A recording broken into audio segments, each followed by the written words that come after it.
All right, everybody, it's Rock Talk, and we're at the Setting the Space outlet at the beautiful Kingston Collection, the Octane Media Studio, and I'm joined by Alec Sulkin. Nice Good to see you, man. How are you? Good, how are you? Good, and I'm going to be a hospitable guest and offer you one of our beverages here from Greater Good. It's like one of the best beer companies in New England, I'm sure. Yeah, I heard the best. It's the creme de la creme Okay. of beer, and they're all different kinds. I'll let you pick. Pulp Daddy. Is that your nickname on Ramble, right? That's right. Pulp Daddy. You got it. So if you dealer's choice, take what you want. I'll split one. Cheers. Thanks for coming on. Cheers. Happy to be here. Thank you. Cracking one open, boy. It's 8:30 in the morning when we do this podcast, and boy, I got to tell you, it's no better way to go. What do you think? It tastes great. Love it. What's that one? The Greylock. I chose by percentage. Oh, because okay. I know the higher percentage is going to make me feel better. I like the math on that. That's good math. Yeah, no, that's delicious. Thanks for coming on. And you're a Cape Cod, actually a Western, Metro West guy, right? Correct. You grew up? I grew up in Weston. Weston. Yeah. Okay, tough streets the of Weston. hard streets of Weston. Man, how did you get through that? I did a lot of begging on street corners and that kind of stuff. Yeah. And then you, by the way, writer, actor, producer, big-time Hollywood guy. You probably know him, and he's got a great new app we're going to talk about. But I like to bring on people who are the pride of New England, and that's you. Tom Brady isn't even the pride of New England. How dare you say that? He's from California. I've only had one sip of this, but I'm already like beer angry at that statement. He's already in fighting mode. Look, nobody is more a fan of Tom Brady. Okay. I'm just saying from the genetics being, and you would know something about genetics being the writer of Ted 2. Yeah. We tried to get his sperm, that's right. And how did that turn out? Did you? Was he volunteering any of it, or? No, we didn't get it. They tried to sneak in at night and get Tom Brady's sperm so they could have a Tom Brady offspring. It didn't work. He caught them in the middle. Yeah. And threw them out of his window, both perfect spirals. Well, I got a Mac Jones guy. If you need any backup, a connection. I don't want to get into it, but anyway, and then you have a summer place down on the Cape. Right. Yeah. Yeah, right over the bridge in Bourne, a little place called Katomet. Cool. Address. Cool little town. Yeah. Love it there. Been there for about 15 years, and I used to go down there all the time as a kid to North Falmouth. So finding a place there was something I've always dreamed of doing, and I love it. I just love it. Is that your happy place? Absolutely. Well, California. I lived out there for a while, and yeah. you're not in the fire zones, are you? No, like you're in thankfully, the Santa Barbara area? Right, yeah. right. So I live up in a little town called Summerland, up near Santa Barbara. This is good. It's beautiful. Yeah, no, it's good. I didn't realize I was. I've been craving my second sip here. Mm-hmm.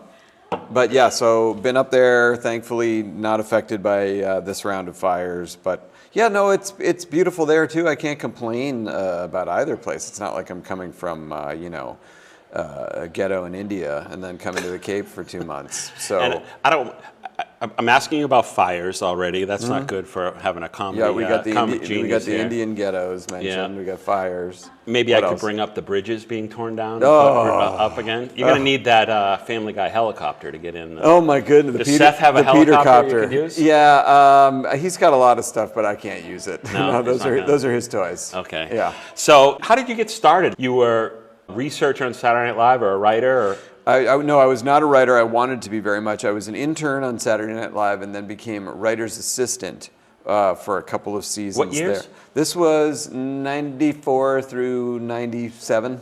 So that would be it was the changeover from the last of like the Mike Myers, Adam Sandler into the beginning of the Will Ferrell, Sherry O'Terry, all that stuff. Is the environment as chaotic as it would appear to be on the outside, or? Absolutely, and fantastic. Like it's really exciting. The 30 Rockefeller Center is an awesome place to go into work. It's a really cool building, very funny people, and the show is Saturday Night Live, you know, and it's hard to believe that I was, you know, there close to the 25th, and now we're at the 50th, Yeah. and yeah, but it was I loved working there. I mean, just watching the 50th, all the catching up on the past seasons, and it's just like memory after memory, and iconic cultural references and things that you just become part of everyday conversation, which is something you're responsible for in this country too. I mean, you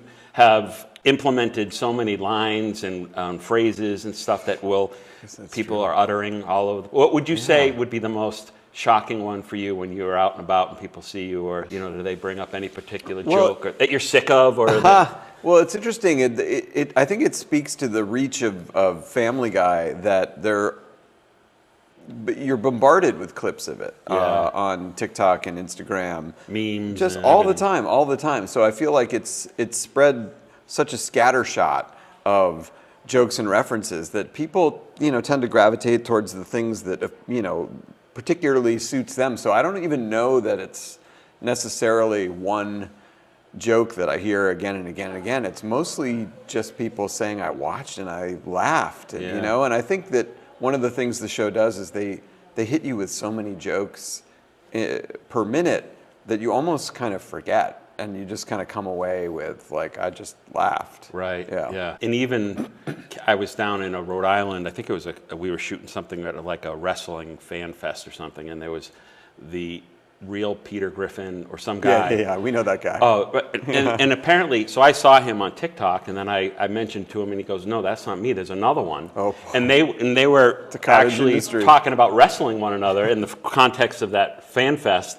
and I'm going, and both of them were morbidly obese, and neither one of them would be willing to lose the weight because that would lose the whole shtick of being Peter Griffin. No, why would they have to lose? So do you know of them?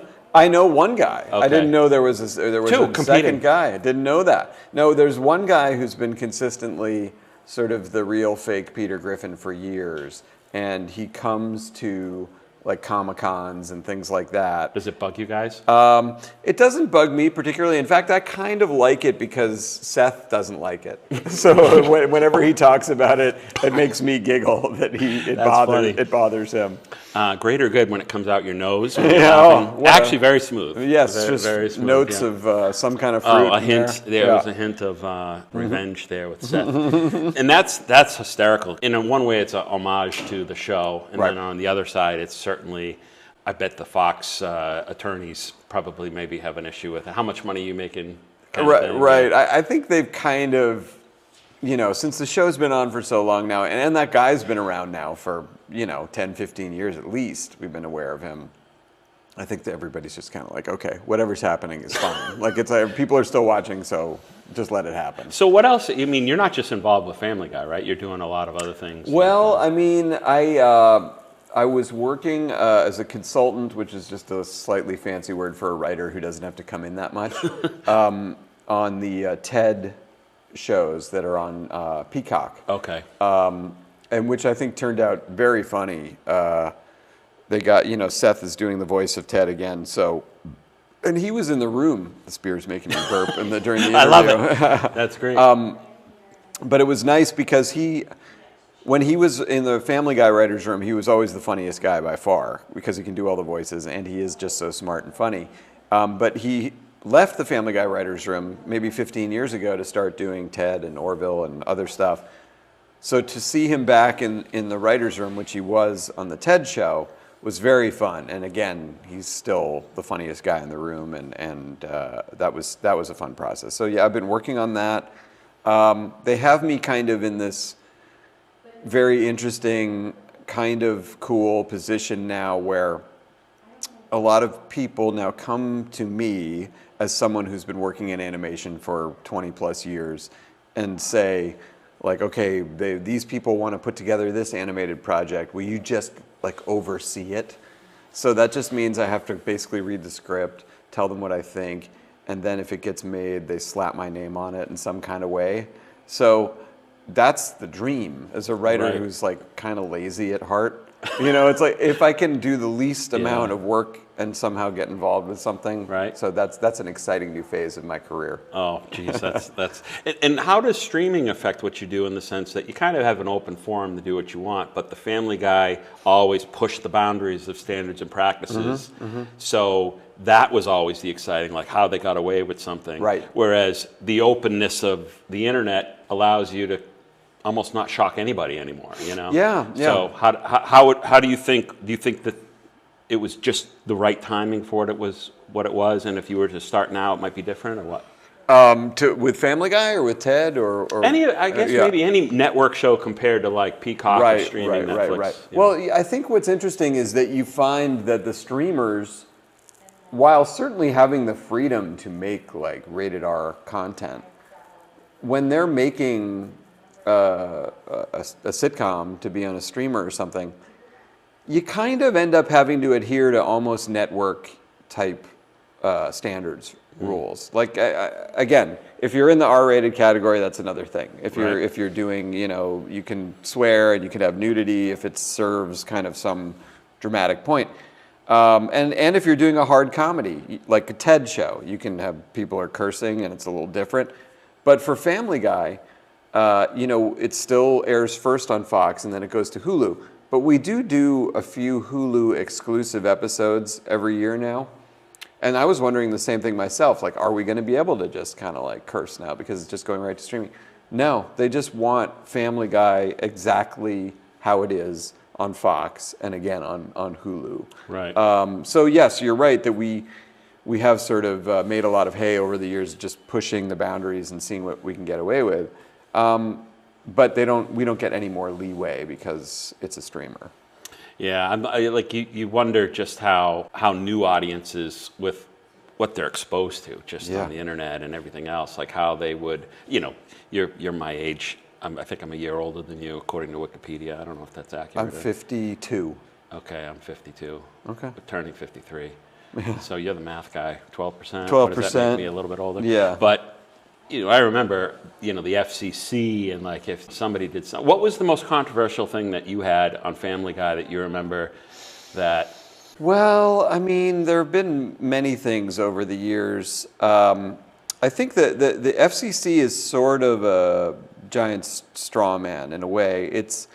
Do you know that no FCC fine has ever been enforced? So things have been fined before. Like even the most famous one was Justin Timberlake pulling the brassiere off Janet Jackson during the Super Bowl. Yeah. And CBS got fined, I think it was like $1 million at the time. They didn't have to pay it, they won in court because the FCC can say you can't do that and we're fining you. But if it gets played out, there's always freedom of speech that comes over the top. Right. So I'm a little bit wary of like, what did the FCC do with this or that? It's just our own standards and practices people in-house who are much more worried kind of about getting sued, I think, than anything particularly off-color. I remember we had a whole run about, you may remember the name Pat Tillman, I'm sure you do, being almost my age. He was a football, Army Ranger. NFL football player who, after 9/11, volunteered for the Army, went over to Iraq, and sadly was killed. And then the more we heard about the story, you realized he was accidentally killed by friendly fire. And so we did a whole run where we almost did like an Abbott and Costello thing where Peter was in the Army with Pat Tillman and was confusing the orders and kept thinking, okay, you want me to kill Pat Tillman and then do this and that. And the guy's like, no, don't kill Pat Tillman. He's like, got it, kill Pat Tillman. And so we had this whole 2-minute run of it. And there was a big fight with the standards, as you can imagine. And so we didn't ultimately air it. It ended up on a DVD, extra scenes kind of thing. A few months after that, we get word that Pat Tillman's brothers were calling in and wanted to talk to Seth. And we were like, oh no, this is, they're all buff guys. This is bad. They're going to come down here and kick our asses. And it turned out they called to thank him.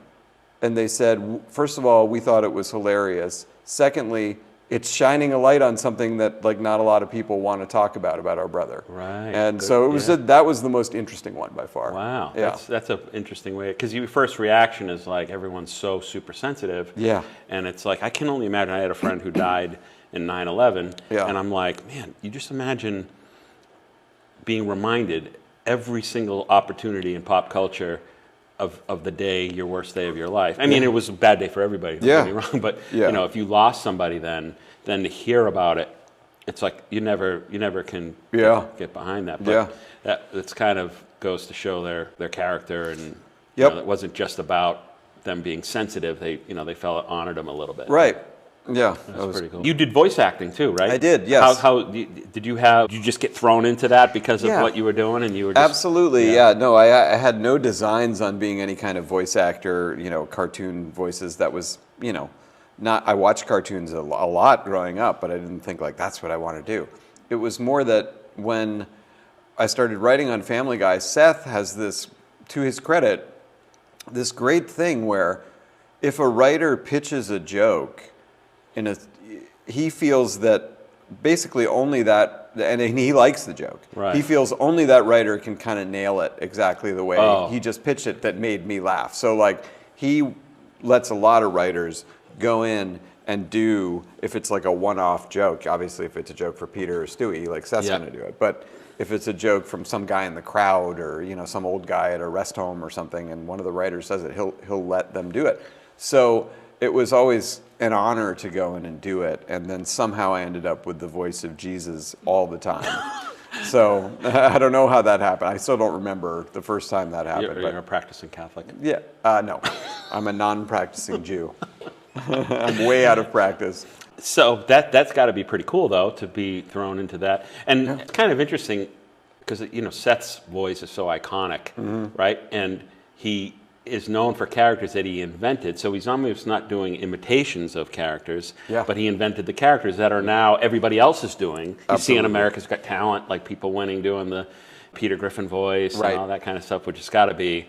What's he like? Does he appreciate all that kind of stuff, or is he an enigma? Or I think that he's like you and me in a way where he hasn't quite found the balance yet of he loves the positive attention. The fact that people would be out there imitating Family Guy voices on America's Got Talent, I'm sure pleases him very much. Sure, it's free but I publicity, don't think that he knows how to express that. So you're 52 turning 53. I'm just 52. Just a baby. A young buck. A 52-year-old baby. Jeez. Seth is 51. He's just a kid. He looks like he's 30. He'll catch up. Well, that's I thought that might be baby's blood or some sort of Hollywood. That's what we do out there. I haven't gotten any yet. You clearly, haven't? as you can see. I have that guy too. It's the same Mac Jones guy that you can. I don't want New England baby blood. I think that's going to make me look older. Yeah, because he's an interesting guy, and that's the thing about animation. Like the Simpsons never grew up, right? So I mean, they're 40 years, 30 years, or something crazy. Yeah. And so, unlike the Cosby Kids, well, that may be a bad example. Yeah. But a show outgrows itself. Yeah, absolutely. And you don't have that that roadblock. No, it's great. It's great. Seth Green and Mila Kunis can get as old as they want, as long as they stay alive, and they'll just keep doing the voices of teenagers. What's a typical week like? I mean, is it a similar? Are the actors coming together and playing off each other in the studio? Or No. It's much more. 25 years on now, there's a system. It's very like an assembly line. So at the beginning of the week, usually we're working on somebody's script. Somebody's we have 20 writers. So we have enough writers to have 3 rooms of writers going at any given time. So this room's working on that person's script. This room's working on another script. This room's working on just an idea. And then Tuesday, we usually have our table reads, which is for an upcoming episode that, nobody's heard yet. We do, since COVID, we've been doing those over Zoom, which has been fine for us. And then the rest of the week is kind of based on need. It's like, what do we have left? What's outstanding? We also work very far ahead. So we're working on shows now that won't air until 2028. Are you aware of pop culture? You talk about the Tillman thing. Is that kind of concern, like doing something that far out? Would you address, like in the writer's room, say, hey, let's address this issue because this just came up? Right. You know, like anything Well, like that? there are a couple of things about that. So obviously our production schedule is from start to finish is almost like a year and a half. It takes a long time to get the show just physically made. Right. Whereas South Park is very quick. It's like 2 weeks. So they could do something that happened today and have an episode up in 2 weeks. So certainly they have many more kind of immediate news story episodes. But within our kind of 18-month schedule, we have a few opportunities along the way to rewrite it.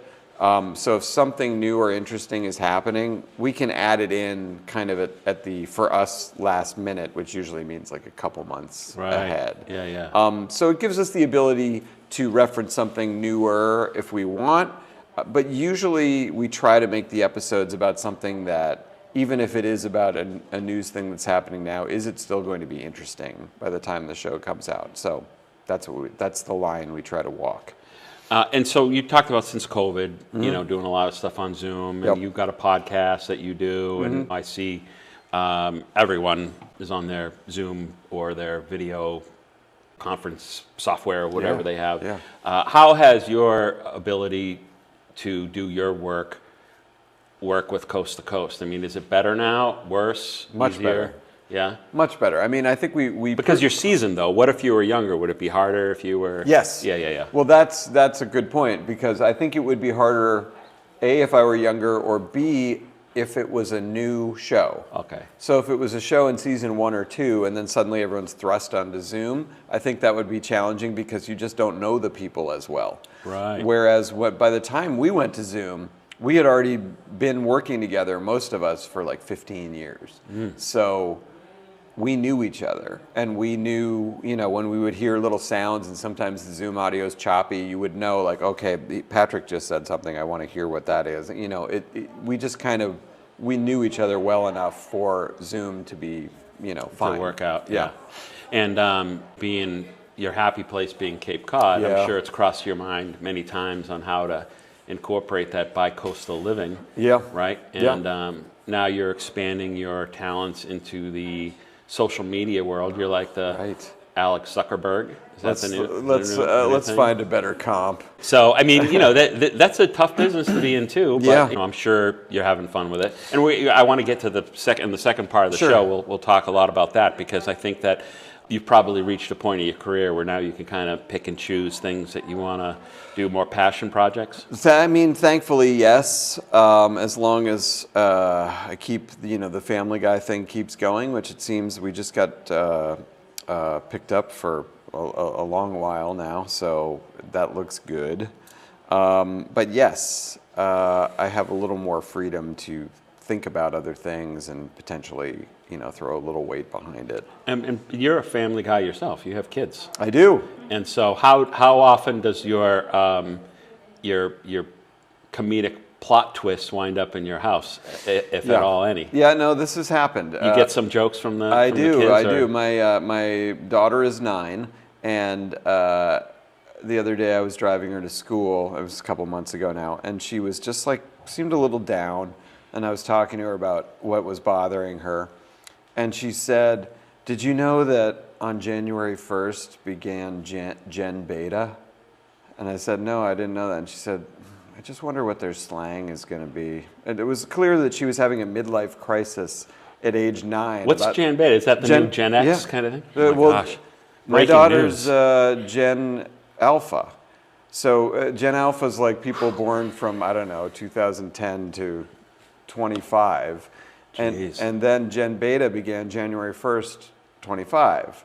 So we're going to be hearing a lot more as we get older about Gen Alpha and Gen Beta. But Gen Beta just started, and my daughter, who's 9, was already bummed by the footsteps of time creeping up on her.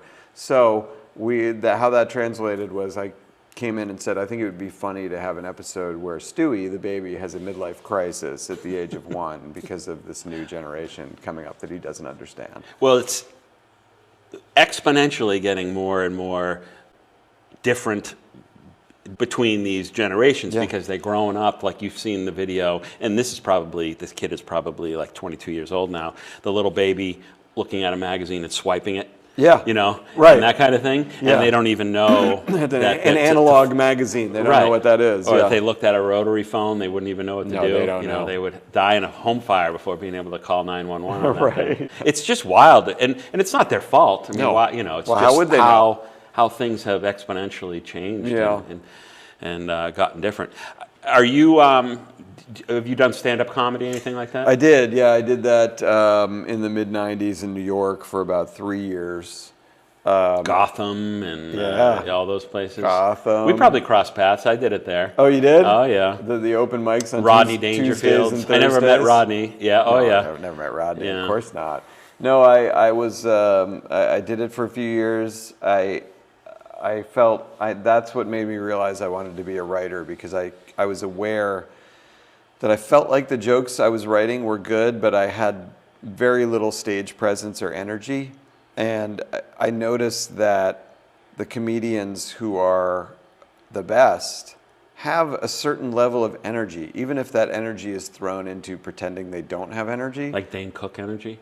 Well, that I can't replicate. Very few can. That would require the Seabrook nuclear reactor to come back online. Right. But yeah, no, I just didn't have that thing, that stage presence that I feel like a lot of good comics have. And I just felt like I'm better at writing these jokes than I am at delivering them. So let's try and focus And on that. they found a lane, the Nate Bargatze, like the Tennessee Kid kind of thing, and Yeah.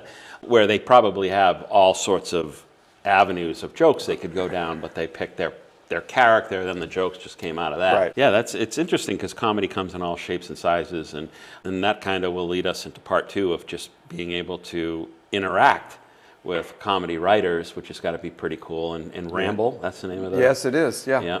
We'll get to that in a second. We're here with Alec Sulkin, Hollywood writer, producer, voice actor.